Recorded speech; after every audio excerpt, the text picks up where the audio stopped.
राष्ट्रीय उद्योजकता विकास परिषद 2025 Entrepreneurship Development Conclave 2025. It's my first program after I took charge of this ministry, and I'm feeling very honored and thrilled to see this kind of crowd, because I was first wondering what do I do in this ministry, but now I have wonderful ideas what I can do in this ministry. इस कार्यक्रम के लिए मंच पर विराजमान इस विभाग के देश के नेतृत्व कर रहे हैं हमारे केंद्रीय मंत्री आदरणीय राजीव रंजन सिंह जी। मंच पर विराजमान हमारे केंद्रीय राज्य मंत्री, हमारे बड़े भाई के समान प्राध्यापक MP सिंह बघेल जी। इस मंच पर विराजमान हमारे केंद्रीय राज्य मंत्री आदरणीय जॉर्ज कुरियन जी, गौ सेवा मंडल के अध्यक्ष शेखर मुंदड़ा जी, हमारी राज्यसभा की सदस्य मेधाताई कुलकर्णी, विधान परिषद के सदस्य उमा ताई खापरे, विधान परिषद सदस्य अमित गोरखे, हमारे पशुसंवर्धन विभाग के केंद्रीय विभाग जो संभाल रही है, बहुत अच्छा उन्होंने मार्गदर्शन किया, सेक्रेटरी अलका जी उपाध्याय, अतिरिक्त सचिव केंद्र सरकार जिन्होंने अच्छे से प्रेजेंटेशन हमें किया, संजीव जी माथुर, अतिरिक्त सचिव केंद्र सरकार वर्षा जी जोशी, सचिव पशु संवर्धन विभाग हमारे महाराष्ट्र के डॉक्टर N रामास्वामी, पिंपरी चिंचवड़ महानगर पालिका के आयुक्त शेखर सिंह जी, आयुक्त पशु संवर्धन महाराष्ट्र राज्य डॉक्टर प्रवीण कुमार देवरे जी, मंच पर आसनस्थ सारे मान्यवर और सामने आए हुए सारे विविध क्षेत्रों से आए हुए एंटरप्रेन्योर्स प्रोग्राम को आगे बढ़ाने वाले सबसे की जो आपके पास है वो सारे यहाँ आदरणीय जो उपस्थित है, सबको मेरा नमस्कार। 5 वर्ष मी महाराष्ट्राच्या बाहेर राहिले आणि मध्य प्रदेशमध्ये काम करत होते, त्यामुळे हिंदी पटकन येऊन जातं आणि आता केंद्रातले मंत्री आलेले आहेत आणि आपली राष्ट्रभाषा आहे आणि राष्ट्रीय मिशन आहे म्हणून हिंदीने सुरुवात केली। इंग्रजी बऱ्यापैकी येतं कारण पर्यावरण खातं दिलंय मला, ग्लोबल खातं हाताळायचंय त्याच्यामुळे इंग्रजी पण दाखवलं। खरं तर आता महाराष्ट्रातल्या माझ्या त्या सगळ्या लाभार्थ्यांना ज्यांना या मिशनचा फायदा घ्यायचा आहे त्यांना कळावं म्हणून मराठीतही बोलणार आहे।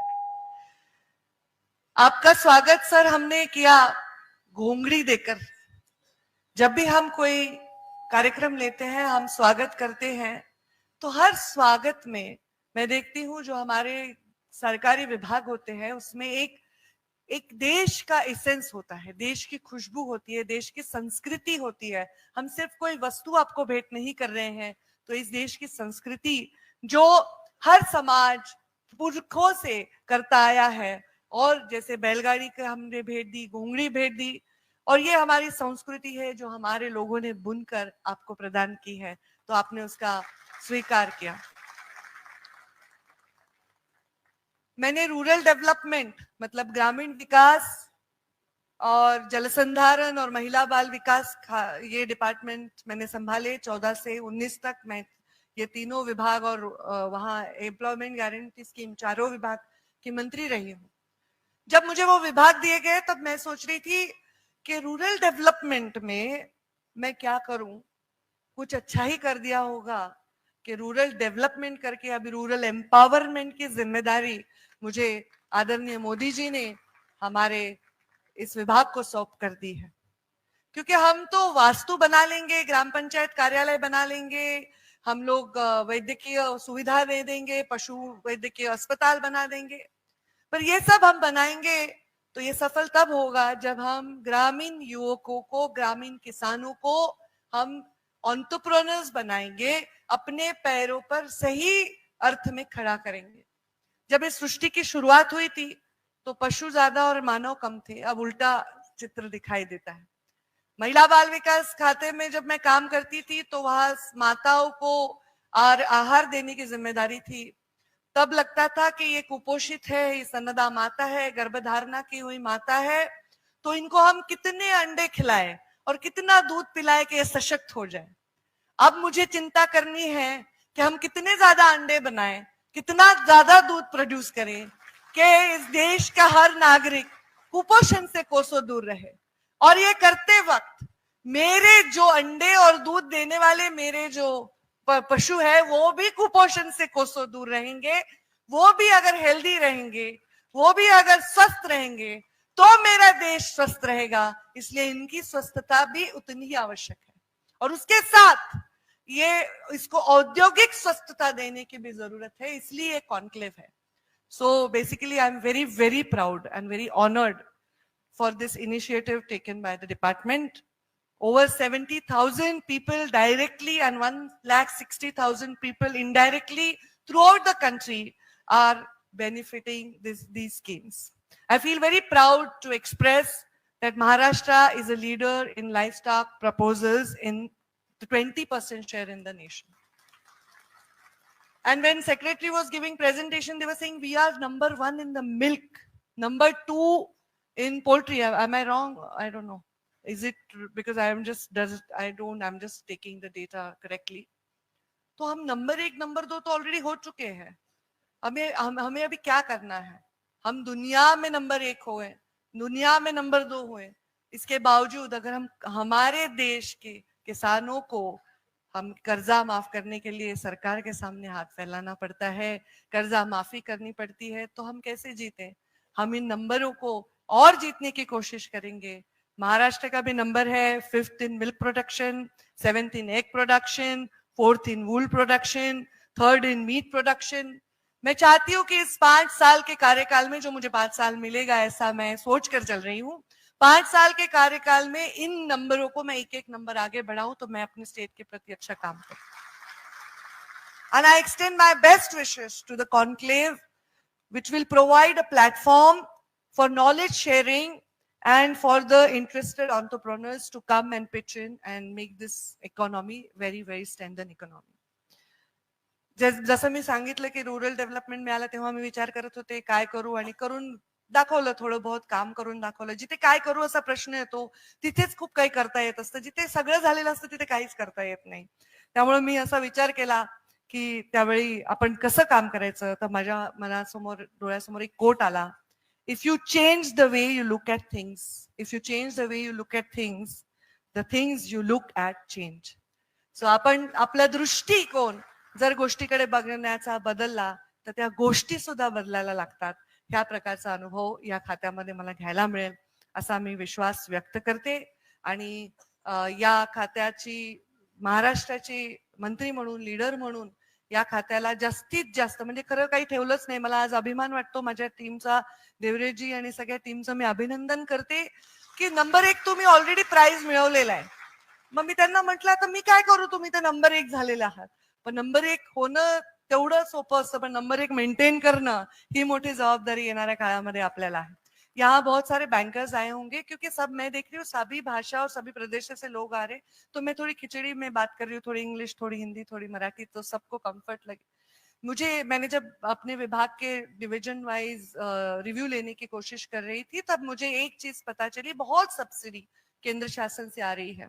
केंद्र शासन चाहता है कि हमारा एनिमल लाइफ स्टॉक बढ़े और उसको अच्छा क्वालिटी का हो, उसके वजह से हमारा पोषण बढ़े और हमारे लोगों को अपने पैरों पर खड़े होने की बहुत बड़ी ताकत उससे मिले।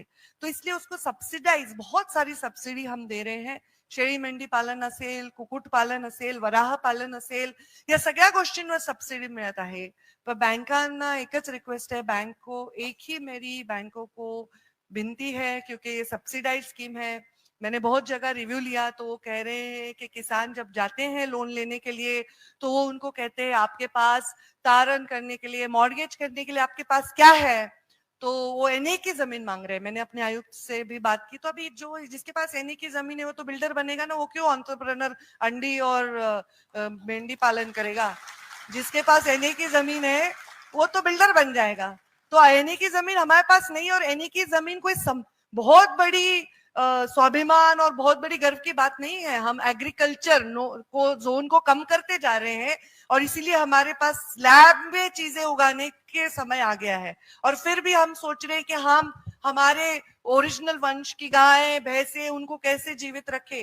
तो इसलिए मैं सोच रही हूँ कि अगर बैंक हमें कोऑपरेट करेगी और जो हम उनको पशुधन दे रहे हैं उसको ही अपना मॉर्गेज समझेगी।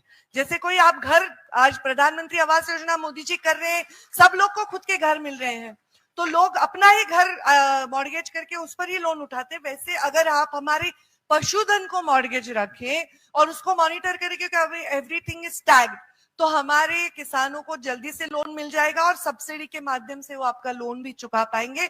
इसको ऑफ कोर्स हम कोई इसका कोई फायदा ना ले और इसका कोई गलत तरीके से इसका फायदा ना उठाए, इसकी पूरी जिम्मेदारी हमारे डिपार्टमेंट लेने की कोशिश 100% करेंगे। ये मैं आपको इस माध्यम से विश्वास व्यक्त करती हूँ और इतना ही कहूंगी कि डोंट जज each day by the harvest, don't जज each day by the harvest, you reap but by the seeds that you plant. तो हम जो सीड्स प्लांट करते हैं, जो हम बोते हैं वही उगता है। तो चलो सकारात्मकता बोते हैं, चलो उद्योजकता बोने का प्रयास करते हैं। इस महाराष्ट्र के ग्रामीण हर युवक को उद्योजक बनाने के लिए प्रयास करते हैं। इस प्रयास में आप सबका साथ और हमारे मंत्रालय के हमारे वरिष्ठ मंत्रियों का साथ बहुत आवश्यक रहेगा, वो मिलेगा ऐसा विश्वास व्यक्त करती हूँ। असा विश्वास व्यक्त करते आणि महाराष्ट्रामध्ये प्रत्येक ग्रामीण भागातला युवक उद्योजक कसा बनेल, नोकरीसाठी दारोदार फिरण्याची त्याच्यावर वेळ कशी येणार नाही, याच्यासाठी हे डिपार्टमेंट काम करत असेल। मॅडमनी एन्व्हायरमेंटचा एक विषय सांगितला की एन्व्हायरमेंट सांभाळण्याची जबाबदारी पण माझ्याकडे आलेली आहे। ते सगळ्यात कठीण काम आहे, कारण आपण ऑलरेडी सगळे उद्योग बनवलेत आणि आता आपण एन्व्हायरमेंटची काळजी घेण्याचे प्रयास करतोय। पण मोदीजींनी स्ट्रिक्ट आपल्या देशासाठी काही प्लॅन बनवलेले आहेत आणि एन्व्हायरमेंट चांगलं व्हावं, पर्यावरण चांगलं व्हावं, नदी पुनर्जीवन व्हावं, नदी प्रदूषित होऊ नये, जमीन सॉइल प्रदूषित होऊ नये, हवा प्रदूषित होऊ नये, याच्यासाठी सगळे कडक उपाययोजना आम्ही नक्की करू आणि वरचे वर हे रिझल्ट चांगले येतील याच्यासाठी प्रयास करू। आज ज्यांना सगळ्यांना इथे पुरस्कार मिळाला त्यांचेही मी मनापासून अभिनंदन करते आणि माझ्या वाणीला विराम देते। धन्यवाद। जय हिंद, जय महाराष्ट्र।